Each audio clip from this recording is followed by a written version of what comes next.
Kementerian Komdigi membekukan TikTok sementara. Salah satu alasannya terkait dana monetisasi, termasuk jumlah dan nilai pemberian gift atas dugaan aktivitas live streaming yang memuat konten judi daring selama masa unjuk rasa akhir Agustus lalu. Kami diskusikan ini bersama pakar keamanan siber Alphonse Tanujaya. Bung Alphonse dengan Tifal, apa kabar Bung?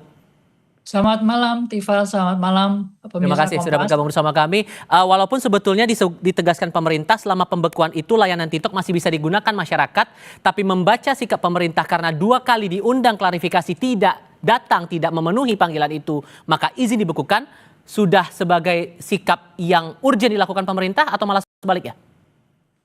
Ya, kalau pembukaan administratif ya ini merupakan kewajiban pemerintah untuk menjalankan.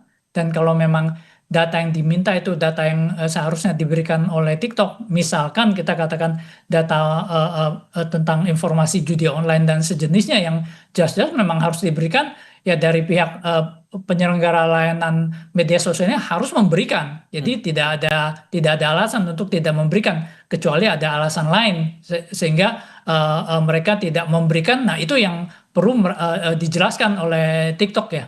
Oke, walaupun, nah ini Anda sudah menyinggung juga, karena dari pihak TikTok sendiri sampai akhirnya tidak membuka data karena mereka punya prosedur sendiri. Jadi kan akhirnya pemerintah punya regulasi, dari TikTok punya kebijakan sendiri. Kalaupun kemudian akan diminta klarifikasi, menurut Anda bakal ketemu jalan tengah nggak nih kira-kira?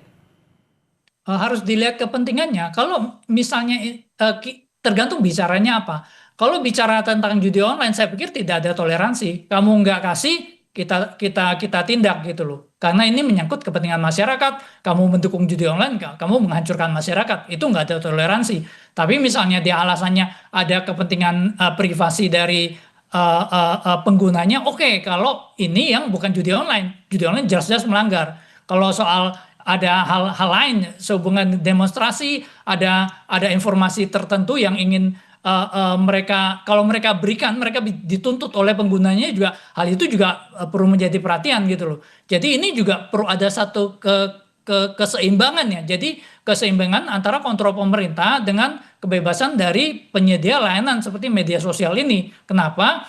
Karena media sosial ini juga secara tidak langsung menjadi kontrol sosial.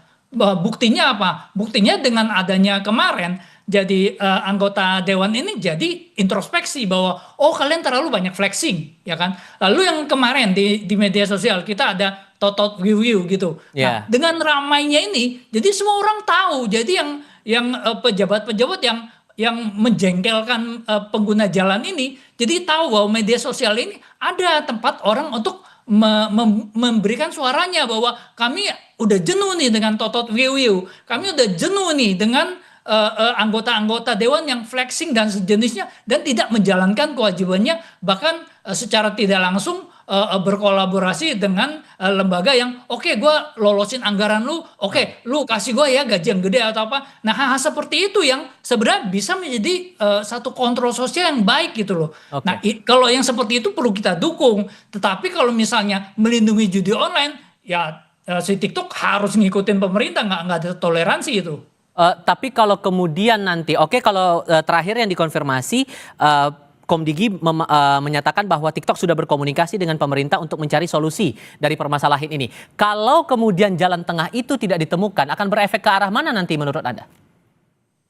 Palu terakhir ada di tangan Komdigi. Jadi ya kita lihat yang kemarin Telegram mereka membandel, nggak mau membantu, dan itu jelas-jelas untuk kepentingan nasional. Ada grup-grup yang radikal, mereka nggak berikan, langsung diblokir, jadi nggak bisa diakses. Saat ini saya pikir pendekatannya cukup gradual dan tidak membuat heboh. Kita apresiasi waktu demo juga TikTok yang secara sukarela, tanda kutip, saya nggak tahu sukarelanya kenapa, bahwa menonaktifkan live.